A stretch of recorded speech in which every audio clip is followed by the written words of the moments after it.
এর চাইতে কোটি কোটি গুণ বেশি গভীর হয় এই মাসের, অর্থাৎ এই রমজান মাসের, যেটা কোরআনের মাস। বলেন না সুবহানাল্লাহ। এই মাসের একটা দিন যে জীবনে পেল, তার জীবন আর পুরো বছরের 11টি মাস যে পেল, কিন্তু এই মাসের একটা দিন সে পেল না, এই দুই ব্যক্তির স্তর কোনদিন কি হবে না, সমান হবে না। যেমন উদাহরণস্বরূপ, একজন ব্যক্তি 10 তলা একটা বাড়ি করলো, কিন্তু সে এখানে একদিনও থাকতে পারলো না। আর আরেকজন একতলা বাড়ি তার, কিন্তু এইখানে সে 25 বছর 30 বছর থাকতে পারলো। এই দুই ব্যক্তি কি সমান? যদিও দেখতে মনে হয় সে 10 তলা বাড়ি করেছে, কিন্তু সে কি করতে পারেনি, একদিনও ভোগ করতে পারে। ঠিক তেমনি 11 মাস যে ভোগ করলো, আর 11 মাস না, এই মাসের শুধু একটা দিন যে পেয়ে গেল, এই ব্যক্তির ফজিলত ওই 11 মাস যে পেয়েছে ওই ব্যক্তির ফজিলতের তুলনায় আল্লাহর কাছে কোটি কোটি গুণ বেশি। অন্যান্য মাসে জিজ্ঞেস করতে হয় কোন সময় দোয়া কবুল হবে, কোন সময় আল্লাহর কাছে চাইলে আল্লাহ কবুল করবেন। আর রমজান মাস হচ্ছে এমন একটা মাস, আল্লাহ বান্দাকে বলেন, তুমি আমাকে কোন সময় ডাকবা শুরু করো, তুমি আমার কাছে কোন সময় চাইবা বলো। অন্যান্য মাসে আমরা জিজ্ঞেস করি দোয়া কোন সময়ে কবুল হবে, আর এই মাসে আল্লাহ কেমন যেন বান্দাকে জিজ্ঞেস করেন, ও বান্দা বলো তুমি কোন সময় আমার কাছে চাইবে, কোন সময় তুমি আমাকে ডাকবে। এই যে এই মাস আমরা পেয়েছি, এর দাম, এর লাভ এখন আমরা বুঝবো না। যত ভাবে আপনাকে বোঝানো হয়, আপনি এত সহজে বুঝবেন না। কারণ শয়তান, সে তো আল্লাহর কাছ থেকে শপথ করে এসেছে যে বান্দাকে জান্নাতে যেতে দিবে না, আল্লাহর সাথে সম্পর্ক করতে দেবে। আজকাল এজন্য দেখেন যে উলামায়ে কেরামের সাথে, আলেমদের সাথে, আল্লাহ ওয়ালাদের সাথে আমাদের সম্পর্ক কমে যাওয়াটা, এটা বোঝায় যে আমরা আস্তে আস্তে দিন থেকে সরে যাচ্ছি। উদাহরণস্বরূপ, আজকের এই সমাজে যদি কেউ অসুস্থ হওয়ার পরে ইঞ্জিনিয়ারের কাছে যায় যে আপনি আমাকে একটু সুচিকিৎসা দেন, এটা কি কোনোদিন সম্ভব? ইঞ্জিনিয়ার চিকিৎসা করে বাড়ি, সে মানুষের চিকিৎসা করে না। কিন্তু একজন হক্কানি আলেম, আল্লাহ ওয়ালা আলেম, তিনি চিকিৎসা করেন কিসের? রোহের।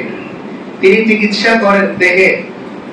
তো আমি যদি আমার রোহের ডাক্তারের কাছে না যাই, যিনি এই সম্পর্কে কিছু জানেনই না, তার কাছে যদি আমি প্রশ্ন করি, তাহলে আমারই তার কাছে প্রশ্ন করা আর অসুস্থ হওয়ার পরে ইঞ্জিনিয়ারের কাছে সমাধানের জন্য যাওয়া। আর এটা শয়তানেরই কাজ।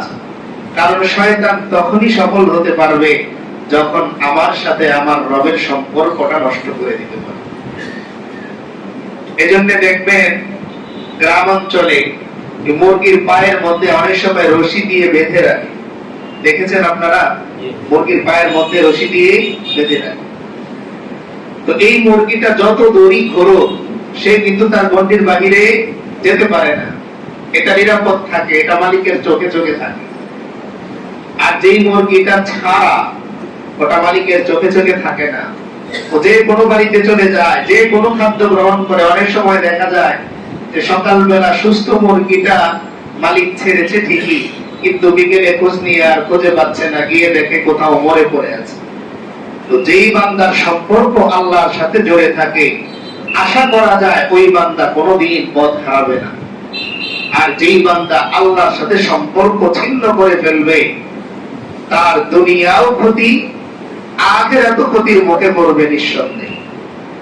এই জন্য রমজান মাস সহজে বললে আল্লাহর সাথে নিজের সম্পর্ক নতুন করে জোড়ানোর মাস। রমজান মাস আল্লাহর সাথে সম্পর্ক স্থাপন করার মাস। রমজান মাস আল্লাহর সাথে সম্পর্ক মজবুত, শক্তিশালী করার মাস। আমাদের অনেকের রশি খুব দুর্বল, একটু জোয়ার পড়লেই, একটু টান পড়লেই ছিঁড়ে যায়। তাই আল্লাহর সাথে এই মাসে সম্পর্কটা একটু মজবুত করতে হবে, যেন আমার রশিটা কোনোদিন ছিঁড়ে না। দুনিয়ার এই সময়ে মূল্য আমার এখন বুঝে আসবে না, এটা বুঝে আসবে মৃত্যুর পর। এই জন্য ইমাম গাজ্জালী রাহমাতুল্লাহি আলাইহি মুকাশাফাতুল কুলুবের মধ্যে লিখছেন যে একটা জিনিস একজন মানুষকে পরিবর্তন করে দিতে পারে। কয়টা জিনিস? একটা জিনিস। সেটা হলো যে মানুষ যেরকম মুখে বলে আমি মরে যাব, আমরা মুখে বলি না বাঁচবো কয়দিন, এই কথাটা যদি আমি আমার বুকের বাম পাশে এই আত্মার ভেতরে ফিট করতে পারি, আমার জীবন পরিবর্তন হয়ে যাবে। এখন বর্তমানে আমাদের অবস্থা হচ্ছে এই যে আমি মুখে স্বীকার করি আমি মরবো, কিন্তু এখন মরবো না এটা আমি মোটামুটি নিশ্চিত। আমি মরবো এটা নিশ্চিত, কিন্তু বাড়ি কমপ্লিট করার আগে মরবো না এটা নিশ্চিত। আমি মরবো নিশ্চিত, কিন্তু রমজান মাসে যে মরবো না এটা নিশ্চিত। আমার মন বলে, যার কারণে রমজানের দিন চলে যায়, আমি আর আপনি বদলাই না। শুক্রবার চলে যায়, আমি আর আপনি বদলাই না। মাসের পর মাস চলে যায়, আমি আর আপনি বদলাই না। এজন্য আল্লাহ তাআলা কোরআনে কারীমের মধ্যে বলেন, আলাম ইয়ানি লিল্লাযীনা আমানু আন তাখশা কুলুবুহুম লিযিকরিল্লাহি ওয়া মা নাযালা মিনাল হক। আল্লাহ বলেন ঈমানদারদের কি এখনো সময় হয় নাই তাদের হৃদয়গুলো আল্লাহর ভয়ে কেঁপে উঠবে? এখনো সময় হয় নাই, আর কবে আমার সময় হবে? হযরত ওমর রাদিয়াল্লাহু তাআলা আনহু খলিফাতুল মুসলিমিন, তখন বাইতুল মালের দায়িত্বে ছিলেন আবু উবাইদা ইবনুল জাররাহ রাদিয়াল্লাহু তাআলা আনহু। আল্লাহর হাবিব সাল্লাল্লাহু আলাইহি ওয়াসাল্লাম এই আবু উবাইদা রাদিয়াল্লাহু তাআলা আনহুর ব্যাপারে বলেছেন যে প্রত্যেক জাতির মধ্যে একজন বিশ্বস্ত লোক থাকে। বিশ্বস্ত, যেমন আমাদের সমাজে এরকম একজন মানুষ বিশ্বস্ত আছে না, যাকে বিশ্বাস করা যায় যে এই লোকটার কাছে টাকা রাখা যায়, এই লোকটার কাছে একটা গোপন কথা আমানত হিসেবে বলা যায়, এরকম একটা মানুষ আছে আমাদের সমাজে। আল্লাহর হাবিব সাল্লাল্লাহু আলাইহি ওয়াসাল্লাম বলেন আবু উবাইদা হচ্ছে আমার সাহাবীদের মাঝে সবচেয়ে বিশ্বস্ত ব্যক্তি। সুবহানাল্লাহ। আমিনু হাদিহিল উম্মাহ বলে গেছেন এই জাতির আখিরি জামানা যতজন বিশ্বস্ত লোক আসবে এর মধ্যে সার্টিফিকেট প্রাপ্ত একজন ব্যক্তি হচ্ছেন কে? আবু উবাইদা ইবনুল জাররাহ রাদিয়াল্লাহু তাআলা। তো হযরত ওমর রাদিয়াল্লাহু তাআলা আনহু যেহেতু খলিফা, তো তিনি ওই বিশ্বস্ত লোকটাকে বাইতুল মালের চাবিটা তুলে দিলেন। বললেন এই বাইতুল মালের দেখাশোনা, এই কোষাগারের, রাষ্ট্রীয় কোষাগারের দেখভাল আজ থেকে আপনি করবেন। তো প্রথম ঈদে খলিফাতুল মুসলিমিন হওয়ার পর হযরত ওমর রাদিয়াল্লাহু তাআলা আনহু যখন প্রথম ঈদ আসে, তখন ওনার স্ত্রী তিনি বললেন যে খলিফা আমাদের নতুন জামার প্রয়োজন নেই, আমাদের যে ছোট্ট সন্তান তার জন্য অন্তত একটা নতুন জামার ব্যবস্থা আপনি করেন। আচ্ছা বলেন তো, কোন বাবার কাছে কোন মায়ের আবদার করা লাগে ঈদ আসলে নতুন জামা কেনা করা লাগে? তো কখন করে? যখন এটা বোঝা যায় যে বাবার সামর্থ্য নাই সন্তানের জন্য নতুন জামা কেনা, তখন স্ত্রী আগে থেকে সিগন্যাল দিয়ে রাখেন যে আমাদের নতুন জামা দরকার নাই, নতুন জামা কার লাগবে? আমাদের সন্তানের লাগবে। ওমর রাদিয়াল্লাহু তাআলা আনহু প্রথমে রাজি হন নাই, কিন্তু সন্তান তো, স্ত্রী তো, তাই এক সময় যে তিনি রাজি হলেন, কিন্তু বললেন যে দেখো আমি আমার রাষ্ট্রীয় যে ভাতা আছে যতটুকু আমি নেই এর দ্বারা তো আমার সংসারই কোন রকম চলে, তো আমি যে আমার সন্তানের জন্য একটা নতুন জামা কিনবো এটা তো আমি এখান থেকে জোগাড় করতে পারবো না। দেখি আমি আবু উবাইদার কাছে আবেদন করব তিনি যেন আমাকে অগ্রিম 1 মাসের বেতন বা ভাতা দান করেন। চিন্তা করতে পারেন, খলিফাতুল মুসলিমিন অর্ধ জাহানের বাদশা, তিনি বলতেছেন যে আমি যতটুকু রাষ্ট্রীয় ভাতা পাই এ দিয়ে তো আমার সংসারই কোন রকম চলে, আমার সন্তানের নতুন জামা করতে গেছে। ও ভাই একটু মিলিয়ে দেখেন না, সেই 1450 বছর আগে কেন আল্লাহ বলেছিলেন রাদিয়াল্লাহু আনহুম ওয়া রাদু আন, আল্লাহ সার্টিফিকেট দিয়ে দিলেন এই সাহাবীদের প্রতি আমি আল্লাহ সন্তুষ্ট। এমনিই হন নাই, আজকাল একজন রিকশা চালক যে বের হয় তারও ঈদের দিন মেয়ের জন্য, নিজের জন্য, পরিবারের জন্য নতুন জামা আসে। কিন্তু সেই ওমরের জামানা অর্ধ জাহানের বাদশা, তার সন্তানের নতুন জামার টাকা তার কাছে থাকে না। তো তিনি চিঠি লিখলেন আবু উবাইদা রাদিয়াল্লাহু তাআলা আনহুর কাছে যে 1 মাসের অগ্রিম ভাতা তাকে প্রদান করা যায় কিনা। আজকাল হলে তো আদেশ দিত যে আমার 5 মাসের বেতন দিয়ে দাও। তিনি পরামর্শ চাচ্ছেন চিঠির মাধ্যমে। আবু উবাইদা রাদিয়াল্লাহু তাআলা আনহুর কাছে যখন খলিফা দূত যে চিঠিটা হাতে দিল, আবু উবাইদা রাদিয়াল্লাহু তাআলা আনহু অঝরে কান্না শুরু করে দিলেন। এমন কান্না শুরু করলেন যে ওনার দাড়ি মুবারক সহ ভিজে গেল, বুক সহ ভিজে গেল। খুব খেয়াল করে সত্য কথা। তো জিজ্ঞেস করলেন যে চিঠির মধ্যে এমন কিছু তো নেই যেটা দেখে আপনার চোখে পানি আসার কথা, কিন্তু এরপরেও এত কান্না করার কারণ আপনার কি, একটু বলেন। তো তিনি তখন উত্তর দিলেন যে এমন একজন মানুষ চিঠি লিখেছেন যা আপনার আমি ফেলতে পারি না, কারণ তিনি হযরতে ওমর, আল্লাহর হাবিব সাল্লাল্লাহু আলাইহি ওয়াসাল্লাম যার ব্যাপারে বলে গেছেন লাউ কানা বাদি নবিয়্যুন লাকানা ওমর, আমার পরে যদি দুনিয়াতে কোনো নবী আগমন করত তাহলে সেই নবুয়ত পেত আমার সাহাবী হযরতে ওমর। এই লোকের এই চিঠিটা আমি ফেরত দেই কিভাবে, তার এই আবেদনটা আমি বাতিল করি কিভাবে, এই জন্য আমি কান্না করতেছি। দূত অবাক হলেন, খলিফার চিঠি আপনি বাতিল করবেন, তিনি প্রশ্ন করেন নাই, কিন্তু তিনি অবাক হচ্ছেন যে চিঠিটা কার, খলিফাতুল মুসলিমিনের, আর তিনি বলতেছেন চিঠিটা কি করবে, বাতিল করবে। তিনি চিঠির নিচে লিখে দিলেন 2টা কথা, খুব খেয়াল করে শুনবো। মৃত্যুর ভয় কাকে বলে, মৃত্যুর ফিকির আসলে কাকে বলে। তিনি চিঠির নিচে টিকা লিখলেন 2টা। 1 নম্বরে প্রশ্ন করলেন, ও খলিফা, আমি আপনাকে অগ্রিম ভাতা দিয়ে দিব, 2টা প্রশ্নের উত্তর আপনি আমাকে দেবেন। প্রথম প্রশ্ন, আগামী মাস পর্যন্ত আপনি বেঁচে থাকবেন এর গ্যারান্টি আমাকে দিতে হবে।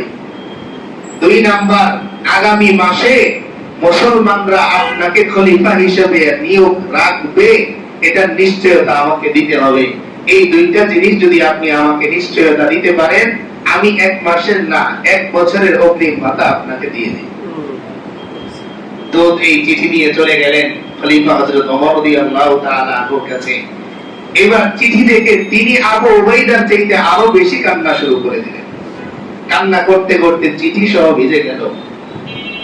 ওনার স্ত্রী উম্মে কুলসুম রাদিয়াল্লাহু তাআলা আনহা, তিনি জিজ্ঞেস করলেন, খলিফা কি এমন চিঠি লিখলেন আর কি এমন উত্তর আসলো যে কান্নায় চোখ ভিজে গেল। তিনি বলতেছেন যে আমি আমার ভাই আবু উবাইদার কাছে অগ্রিম 1 মাসের ভাতা চেয়েছিলাম, পরামর্শ স্বরূপ যে যদি দেয়া যায় তাহলে দেন, কিন্তু আবু উবাইদা তো আমাকে মৃত্যুর কথা স্মরণ করিয়ে দিল। আবু উবাইদা আমার কাছে জানতে চাচ্ছে, ও খলিফা আপনি আমাকে এটা নিশ্চয়তা দেন আগামী মাস পর্যন্ত আপনি ওমর বাসবেন, এই নিশ্চয়তা আমাকে দেন। আর আগামী মাসে আপনাকে এই মুসলমানেরা খলিফা হিসেবে রাখবে, এই নিশ্চয়তা আমাকে দেন। এই 2টা নিশ্চয়তা যদি আমাকে দিতে পারেন তাহলে 1 মাসের না 1 বছরের অগ্রিম ভাতা আমি আপনাকে দিয়ে দিব। ওমর রাদিয়াল্লাহু তাআলা আনহু বলতেছেন, বিবি এই রকম আবু উবাইদা সারা জীবন বেঁচে থাকুক, এই রকম আবু উবাইদা প্রতি জাতির মধ্যে আসুক, যে প্রত্যেকটা মানুষকে তার আসল ঠিকানা কবরের কথা স্মরণ করিয়ে দেয়। এখন আমি আর আপনি যে ধরে রেখেছি রমজানের 20 চলে গেলে আমার ব্যস্ততা কমবে, তখন আমি আমল শুরু করব, বলেন না ভাই 20 পর্যন্ত আপনি বাঁচবেন, এই গ্যারান্টি আপনাকে কে দেবে? আপনি ধরে রেখেছেন এই তো আর 5 দিন, দোকানটা গুছিয়ে এরপর আমি শুধরে যাব, বলেন না আগামী 5 দিন আপনি বাঁচবেন, এই গ্যারান্টি আপনাকে কে দিবে? আর 1 সপ্তাহের মধ্যেই সাংসারিক ঝামেলা শেষ হয়ে যাবে, এরপর তারাবিতে আপনি নিয়মিত হবেন, বলেন না আপনাকে আগামী 7 দিনের গ্যারান্টিটা কে দিবে? এই জন্য এই মুহূর্তে নিজেকে একটু বদলাই, এই মুহূর্তে আজকে থেকে এখন থেকে আমি নিজেকে একটু বদলাই, আল্লাহর সাথে সম্পর্কটা একটু আমি মজবুত করি, নয়তো এমন একটা দিন আসবে আবার আপনার আফসোস করা ছাড়া বিকল্প আর কোনো পথ থাকবে না। আল্লাহ তাআলা এই রমজান মাস দিয়েছেন আল্লাহর সাথে সম্পর্ককে শক্তিশালী করার জন্য, মজবুত করার জন্য। এই জন্য হযরত হাসান বসরি রাহমাতুল্লাহি আলাইহি বলতেন, যখন মজলিস করতেন তো মজলিসের মধ্যে যুবকরাও থাকতো, বৃদ্ধরাও থাকতো, তো তিনি বলতেন, ইয়া মাশারাশ শাবাব ইন্না যারা ক্বাদ তুদরিকুল আহাতু ক্বাবলা আন ইয়াবলুগা ওয়া ইয়া মাশারাশ শুয়ুখ মা ইউনতাবারু বিয-যারঈ ইযা বালাগা। তিনি যুবকদের উদ্দেশ্য করে বলতেন, ও আমার যুবক বাবারা, অনেক সময় শস্য দানা পাকার আগেই তো দুর্যোগে নষ্ট হয়ে যায়, হয় কি হয় না? আপনি খুব শখ করে ধানের চাষ করেছেন কিংবা একটা সবজি করেছেন, হঠাৎ বজ্র বৃষ্টি হলো, সবজি শেষ, যেই ফুলগুলো কলিগুলো এসেছিল শেষ। মালিক কোনদিন কল্পনাও করে নাই যে তার সিম গাছের এই কলিগুলো সব ঝরে পড়ে যাবে। সে মনে মনে কল্পনা করে রেখেছে, এখান থেকে 1 কেজি সিম আমার বড় ছেলের বাড়িতে দিব, 1 কেজি সিম আমার নতুন ছেলের বউ বিয়ের বাড়ি দিব। কিন্তু দেখা যায় বৃষ্টিতে সেই ফুলগুলো ঝরে পড়ে যায়। হাসান বসরি রাহমাতুল্লাহি আলাইহি যুবকদেরকে উদ্দেশ্য করে বলতেন, ও আমার বাবারা, জীবন নিয়ে এত স্বপ্ন তুমি দেখো না, কারণ জীবন তোমার চিন্তা অনুযায়ী চলে না, এটা চলে কার প্ল্যানে? আল্লাহ। অনেক সময় তুমি বুঝে ওঠার আগেই চোখ খুলে দেখবে তুমি কবরে চলে গেছো। এই জন্য দুনিয়ার পিছনে আমরা অনেক সময় ছুটতে ছুটতে ছুটতে ছুটতে দেখা যায় দুনিয়াও পাইলাম না, আখিরাতও পাইলাম। এই জন্য শামসুল হক ফরিদপুরি রাহমাতুল্লাহি আলাইহি বলতেন যে দুনিয়ার সব তুমি পেয়ে গেলে, আল্লাহকে পেলে না, তুমি কিছুই পেলে না। আর দুনিয়ার কিচ্ছু তুমি পেলে না, আল্লাহকে পেয়ে গেলে তুমি দুনিয়ার সব পেয়ে গেলে। আজকাল আমাদের হিসাব হলো দুনিয়া কতটুকু পেলাম। আমার পাশের জন 2টা দোকানের মালিক, আরেকটা মার্কেট নতুন করতেছে, আর আমি এখন ওই টক দোকান নিয়ে বসে আছি। আফসোস নেই, আপনি শুধু মিলান তার নামাজ আর আপনার নামাজ, আপনার নামাজের সংখ্যা তার চাইতে বেশি কিনা। আপনি মিলান তার নফল নামাজের সংখ্যার চাইতে আপনার নফল নামাজের সংখ্যা বেশি কিনা, তার দুরুদের আমলের চাইতে আপনার দুরুদের আমল বেশি কিনা, এটা আপনি মিলান। দুনিয়া মিলিয়েন না। আল্লাহ বলেন, বান্দা, তোমার জন্য প্রত্যেকটা জিনিস বাজেট করা, যতটুকু তোমার আশা ততটুকু আসবে। আল্লাহ হাবিব সাল্লাল্লাহু আলাইহি ওয়াসাল্লাম স্পষ্ট বলেন, কুল্লু মা আসাবাকা লাম ইয়াকুন লিয়ুখতিআকা ওয়া কুল্লু মা আখতাআকা লাম ইয়াকুন লিয়ুসিবাকা। ও আমার উম্মত, আফসোসের কিছু নাই, অস্থিরতার কিছু নাই। তোমার জীবনে যা পাওয়ার তা পাওয়ারই, হারানোর নয়। আর তোমার জীবনে যা হারানোর তা হারানোরই, তা কোনোদিন পাওয়ার। এজন্য দেখবেন শখ করে পকেটের মধ্যে 2টা চকলেট রেখেছেন ছেলের জন্য, রাস্তায় হয়তো কোথাও টাকা দেওয়ার জন্য পকেটে হাত দিয়েছেন, বাড়িতে গিয়ে দেখেন চকলেট নাই। কোথায় গেল? বাজেটে নাই। ওই যে অকুল্লমা আখতাআকা, যা হারানোর পথে পড়ে যাবে, আমি খুঁজে পাবো না। আবার কখনো দেখা যায় পেছনে ব্যাক করার পর পাওয়া যায়, ছোট্ট জিনিসও পাওয়া যায়। যদি আমার কি থাকে, নসিবে থাকে, ভাগ্যে থাকে। এই জন্য দুনিয়া নিয়ে পেরেশানি না। করবো দুনিয়া আমি করব, কিন্তু আখিরাত আমার সামনে থাকবে। আখিরাতকে সামনে ধরে আখিরাতের স্কেল দিয়ে মেপে মেপে এরপর আমি সামনে আগাবো। বাচ্চারা পরীক্ষার সময় খাতার মধ্যে রোল করে না, রোল করে না খাতার মধ্যে স্কেল দিয়ে। কেন স্কেলটা ব্যবহার করে? কেন? সোজা যাতে হয়। তো আমি আমার দুনিয়াটা সোজা করব আখিরাতের স্কেল দিয়ে, দুনিয়ার স্কেল দিয়ে না। আমরা দুনিয়ার স্কেল দিয়ে আখিরাতকে সোজা করি। যেমন গতকালকেই একজনের সাথে দেখা হলো, তো জিজ্ঞেস করলাম তারাবি পড়তে পেরেছেন? বললো যে দোকান খুলছি, বেচা কিনা বাড়ছে, তো পরে শেষে 4 রাকাত পড়তে পারছে। তো সে দুনিয়া দিয়ে আখিরাতকে কি করেছে? রোল করেছে। মুসলমান আখিরাতের স্কেল দিয়ে দুনিয়াকে মাপবে।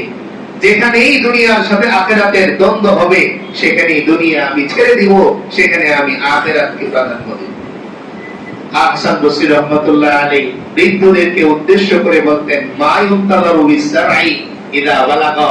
ও আমার বৃদ্ধ বাবাজিরা, ফসল যখন পেকে যায় তখন কিসের অপেক্ষা? কেবল কাটার অপেক্ষা। তারা সবাই উত্তর দিল, আল হাসাদ। ক্বালু আল হাসাদ। সবাই সমস্বরে বলে উঠল, তখন কেবলমাত্র বাকি থাকে কেটে ফেলা। তখন তিনি সবাইকে উদ্দেশ্য করে বললেন, তাহলে আপনাদের পেকে যাওয়ার সময় হয়ে গেছে, এখন শুধু কাটা বাকি, সময় হয়ে গেছে। আমরা বলিও মুখে যে হুজুর এক পা কবরে চলেই তো গেছে, আমার বলি, কিন্তু এখনো পর্যন্ত মনে ফিট হয়। এই জন্য হযরত ইয়াকুব আলাইহিস সালাম জীবনে অনেক কুরবানি ত্যাগী নবী। ইউসুফ আলাইহিস সালামের বাবা হযরত ইয়াকুব আলাইহিস সালাম, তো আজরাইল আলাইহিস সালামের সাথে তার খুব গভীর সম্পর্ক ছিল। কার সাথে? আজরাইল আলাইহিস সালামের সাথে। তো আজরাইল আলাইহিস সালাম একবার ওনার কাছে আসলেন, তো ইয়াকুব আলাইহিস সালাম জিজ্ঞেস করলেন যে আপনি কি আমার জান কবজ করতে এসেছেন নাকি এমনিই এসেছেন? তো আজরাইল আলাইহিস সালাম বলেন এমনিই এসেছি। তো তখন ইয়াকুব আলাইহিস সালাম বললেন যে আপনি কখন আমার জান কবজ করতে আসবেন এটা আমি বুঝবো কিভাবে? তো আজরাইল আলাইহিস সালাম বললেন যে আমি যেদিন জান কবজ করতে আসব এর আগে 3টা সিগন্যাল আপনাকে দিব। কয়টা? খুব খেয়াল করে শুনবেন। কয়টা সিগন্যাল? অবাক করার ব্যাপার হলো আজরাইল তো কাউকে সিগন্যাল দিয়ে আসে যে আমি আসতেছি বলে আসে, কিন্তু ইয়াকুব আলাইহিস সালামকে বললেন যে আমি আপনাকে কয়টা বার্তা দিব? 3টা বার্তা দিব। তো ইয়াকুব আলাইহিস সালাম অপেক্ষায় আছেন। উনি বাস ওনার মতো করে জিন্দেগি লালন করতেছেন, বাকি উনি নবী আমাদের মতন, উনি আমলের মধ্যেই কাটাচ্ছেন। কিন্তু ওনার টার্গেট হলো যেদিন সিগন্যাল আসবে ওই দিন থেকে আমল কি করব? আরো বাড়িয়ে দিব। এখন রাত জাগি 12টা পর্যন্ত কথার কথা, তখন 2টা পর্যন্ত জাগবো। তিনি অপেক্ষায় আছেন। তো হঠাৎ একদিন আজরাইল আলাইহিস সালাম আসলেন। তিনি জিজ্ঞেস করলেন যে আজকে কেন এসেছেন? বললেন আজকে আপনার জান কবজ করতে এসেছি। তিনি অবাক হলেন যে ফেরেশতা তো মিথ্যা কথা বলে না। ফেরেশতা মিথ্যা বলে? মিথ্যা বলে। কারণ ফেরেশতারা কুল্লুম ফি ফালাকি ইয়াসবাহুন, তারা সর্বদা যে যেখানে দায়িত্বে আছে আল্লাহর বিধানের বাইরে তারা যায় না। ইয়াকুব আলাইহিস সালাম বললেন যে আপনি আমাকে কথা দিলেন 3টা বার্তা দিবেন, একটা বার্তাও পেলাম না, হঠাৎ চলে আসলেন। আজরাইল আলাইহিস সালাম বললেন ও নবী ইয়াকুব, বার্তা আমি ঠিকই দিয়েছি, আপনি টের পান নাই? তিনি বললেন কোথায়? আমি তো কোনো বার্তাই পেলাম না। তখন আজরাইল বলতেছে ও নবী ইয়াকুব, আপনি আপনার মাথার চুল আর দাড়িগুলো দেখেন, সেগুলো কি কালো আছে নাকি শুভ্র সাদা ধবধবে হয়ে গেছে? তিনি আয়নায় তাকালেন, তাকিয়ে দেখেন মাথার ওই কালো কুচকুচে চুলগুলো শুভ্র সাদা হয়ে গেছে। আজরাইল বললেন এটাই আমার প্রথম সিগন্যাল ছিল আল্লাহর পক্ষ থেকে, আপনি বোঝেন। 2 নাম্বার, আপনি আমার হাত ধরেন তো। হাত ধরলেন, বলেন আরো চাপ দেন, দিলেন। বলেন আরো দেন, দিলেন। 3য়বার বললেন আরো দেন। তো এবার ইয়াকুব আলাইহিস সালাম বলতেছেন যে আর হচ্ছে না। তিনি বললেন যে আজ থেকে আরো কয়েক বছর আগে আপনার সেই শরীরের শক্তির কথা চিন্তা করেন তো, আরো বেশি চাপ দিতে পারতেন কিনা? তিনি বললেন যে হ্যাঁ, আগে তো অনেক দিতে পারতাম, কিন্তু এখন একটু শরীরটা দুর্বল হয়ে গেছে। আজরাইল বললেন এটা ছিল আমার 2য় সিগন্যাল, আপনি টের পারলেন। 3 নাম্বার, তিনি বললেন যে সোজা হয়ে দাঁড়ান তো তিনি সোজা হন, কিন্তু পুরোপুরি সোজা হতে পারেন না, শরীরটা একটু বেঁকে গেছে। আজরাইল বললেন আর একটু সোজা হন, তিনি বললেন আর পারি না, এতটুকুই। তখন আজরাইল জিজ্ঞেস করলেন আপনি কি এমন বাঁকাই ছিলেন না সোজা ছিলেন? তিনি বললেন একদিন তো সোজা ছিলাম, কিন্তু আজকে সোজা নাই, বাঁকা হয়ে গেছে। আজরাইল বললেন এটাই ছিল আমার 3য় সিগন্যাল, আপনি টের পান। এখন মিলান তো আমার আপনার ওই 3 সিগন্যাল, এর মধ্যে কয়টা অলরেডি চলে এসেছে? এটা তো নবী ইয়াকুবের ব্যাপারে, আমি আর আপনি তো নবী না। আমার আপনার বন্ধুত্ব আজরাইলের সাথে নাই বলে আসবে না, সিগন্যাল দিয়ে আসবে না। হুট করে একদিন আসবে ঘুমের ঘরে আমি আর আপনি চলে যাব, হুট করে একদিন দোকানের ক্যাশে বসা চলে যাব, হুট করে একদিন মসজিদে বসা চলে যাব, হুট করে একদিন মার্কেটে বসা চলে যাব, দোকানে চায়ের স্টলে বসা চলে যাব, ফলের দোকানে বসা চলে যাব, রেস্টুরেন্টে খানা খাচ্ছি চলে যাব, বিয়ের দাওয়াতে ইনভাইট এসেছে যাচ্ছি, রাস্তায় চলে যাব, হঠাৎ একদিন বড় প্রোগ্রামে যাচ্ছি, নতুন কাপড় পরা আমি আর আপনি চলে যাব। এই জন্য রমজান আসার পরেও, এরপরেও যদি আমি না বদলাই, কবে আর বদলাব? আর কবে আমার সময় আসবে বদলানো? এই যে দেখেন রমজান শুরু হলো, শুক্রবার চলে এসেছে, দেখতে দেখতেই দেখবেন রমজান চলে গেছে। এই গত সপ্তাহে আমরা বলেছিলাম যে এইভাবে খানা খেয়ে আর জমা আমাদের পড়া হবে না, আগামী 1 মাসের জন্য। বলেন আজকে দুপুরে খেতে পারবে? যাদের খাওয়ার আল্লাহ মাফ করেন তাও খেয়েন না। আশা করি সবাই আমরা রোজা আছি না, আল্লাহ তাআলা আমাদেরকে কবুল করেন। এখন আর চাইলেও খেতে পারবেন। এই যে পরিবর্তন একটু মিলাবেন, পরিবর্তন হয়ে গেল তো। একই শুক্রবার, একই রকম দেখতে, একই মসজিদে নামাজ পড়তেছি, একই রাস্তায় আসলাম, কিন্তু পরিবর্তন হয়ে গেছে। ওই দিন খানা খেতে পারতাম, আজকে পারতেছি। এরকম করে একদিন দিন বদলে যাবে। আমি আর আপনি একটা বড় ঘরে ঘুমাতাম, হঠাৎ করে একদিন চোখ খুলে দেখবো আমি আর আপনি 3.5 হাত মাটির ঘরে পড়ে আছি। এই এখন দেখতেছি এত সুন্দর পোশাক, বাম পাশে পকেট আছে, 2 পাশে চেনওয়ালা পকেট আছে, কিন্তু হঠাৎ করে একদিন দেখবো পকেটও নাই, চেনও নাই, সেলাই করা জামাও নাই, গায়ের মধ্যে পেঁচানো কেবল 3 টুকরা কাফনের কাপড়। হঠাৎ করে একদিন দেখবো, হঠাৎ করে, বিশ্বাস করেন হঠাৎ করে, আমি আর আপনি বুঝবো না যে আমি চলে যাচ্ছি। যদি দুনিয়ার মানুষ জানতো যে আমি চলে যাব, তাহলে এইভাবে সময় কাটাতো না। আমরা কাটাতাম না এইভাবে সময়। একটু পরিবর্তন হতো, সামান্য পরিমাণ একটু সফরের জন্য কত প্রস্তুতি আমাদের হয় না। ব্যাগ একটু পর পর চেক দিই, সব নিলাম কিনা। এখনো বড় হয়ে গেছি, বাড়ি থেকে আসার সময় আমার মা জিজ্ঞেস করেন ফোনের চার্জার নিলাম কিনা, ফোন নিলাম কিনা, মানিব্যাগ নিলাম কিনা, কাপড় সব ঠিকঠাক নিলাম কিনা। এখান থেকেও তো বোঝা উচিত যে মৃত্যুর জন্য আমার আপনার কতটুকু প্রস্তুতি নেওয়া দরকার। তাই আল্লাহ বললেন, ইয়া আইয়ুহাল্লাযীনা আমানু কুতিবা আলাইকুমুস সিয়াম, ও ঈমানদার বান্দা বান্দীরা, তোমাদের উপর রোজাকে ফরজ করা হয়েছে, তবে এটা নতুন কোনো বিধান না। কামা কুতিবা আলাল্লাযীনা মিন ক্বাবলিকুম, তোমাদের পূর্বেও যারা ছিল তাদের উপর ফরজ ছিল, কিন্তু এত লম্বা টাইম নিয়ে এই সিস্টেমে ছিল না, এত ফজিলতের ছিল না।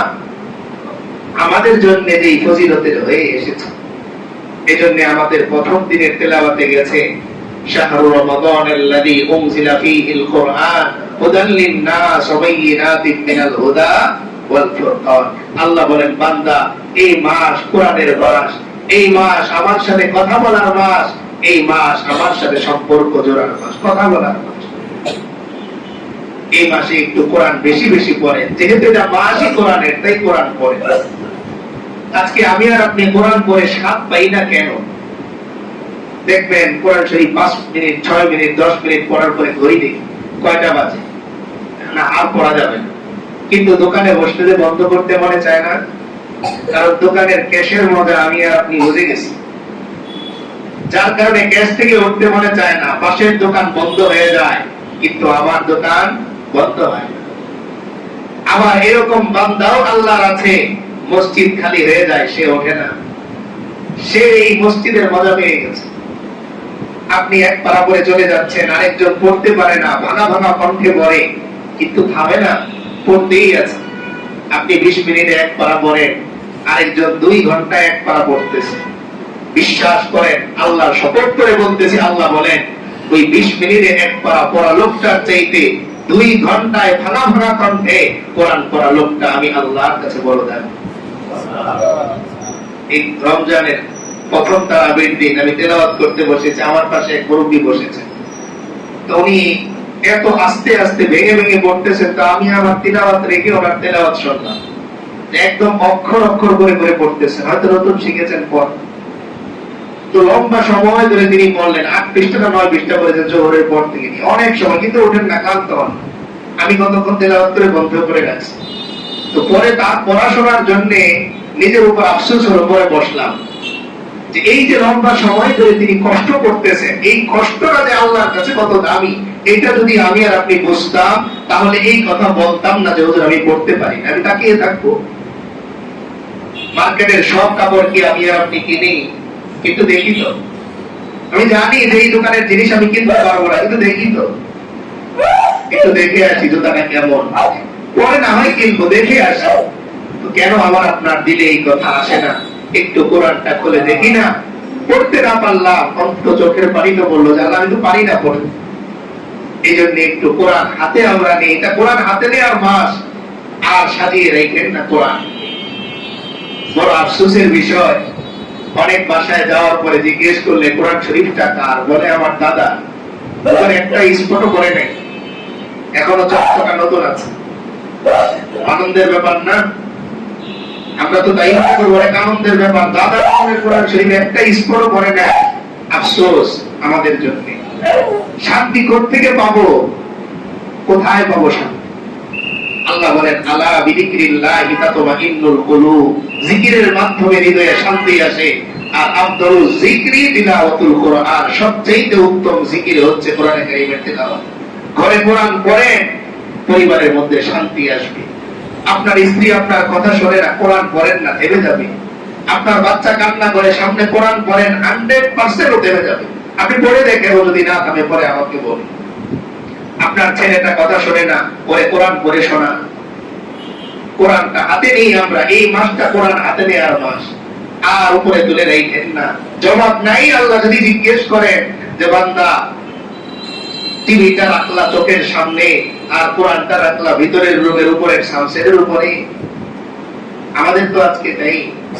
কোরআন শরীফের উপরে গিলাফটা ময়লা হতে হতে আর সুযোগ নাই, ময়লাও ভয় পাচ্ছে। আর টিভি আবার এটা চকচকে পরিষ্কার, বড় দামি কাপড় দিয়ে বানানো।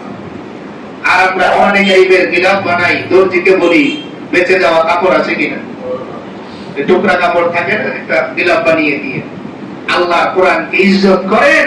আল্লাহর কসম, হাসরের ময়দানে এই কোরআন আপনার জন্য সুপারিশকারী হবে। আল্লাহ রাসূল স্পষ্ট বলেন আল কোরআন হুজ্জাতুল লাকা আও আলাইকা, কোরআন তোমার জন্য পক্ষে সাক্ষী দিবে, তোমার ঠিকানা হবে জান্নাত। আর কোরআন তোমার বিপক্ষে সাক্ষী দিবে, তোমার ঠিকানা হয়ে যাবে জাহান্নাম। এইজন্য আমাদের যাদের বাড়িতে কোরআন আছে, আছে না সবার বাড়িতে? থাকার কথা। আজকে যে একটু ওয়াদা দেন তো যে কোরআনটা হাতে নিয়ে দেখবেন, একটু ওয়াদা দেন তো। আল্লাহ কবুল করেন আমাদের সকলকে। কোরআন আমাদের সকলের জন্য আল্লাহ সুপারিশকারী বানান, বলেন না আমিন। একটু দেখেন না, এইভাবে দেখেন যে এইখানে আমার রবের কথা লেখা, একটু দেখেন এইভাবে, দেখবেন দিলে শান্তি লাগবে। বুঝেন আর না বুঝেন, দিলের মধ্যে শান্তি লাগবে।